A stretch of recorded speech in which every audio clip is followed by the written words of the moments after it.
e o quartier Bonfi fewndo hande ko wulloɓe yurminoɓe yomuɓe woni ɗo sabu sunare caggal sukaɓe jeɗɗo mayde e nder ko fawi yimɓe temeɗɗe tato fokkitinoɓe leyɗe Porto. Salimatu Sow jeeyaɗo e o quartier Bonfi hino wonde ande.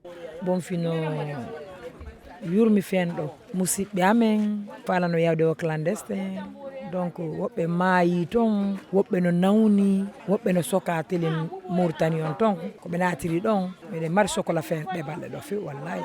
Donc mo hollata sukaɓe koɓe tertoyade ndu kono andi ka sayni goɗɗo kadi yo tertoyadu yo taw haray wori ko jekka ga woɓɓe maɓɓe no gayni janggude golle ala ko ɗum woni ɓe hokkude en ɗima ɗa fini tawi yimɓe maɓe mara ɓe wallitumen ɓe golle.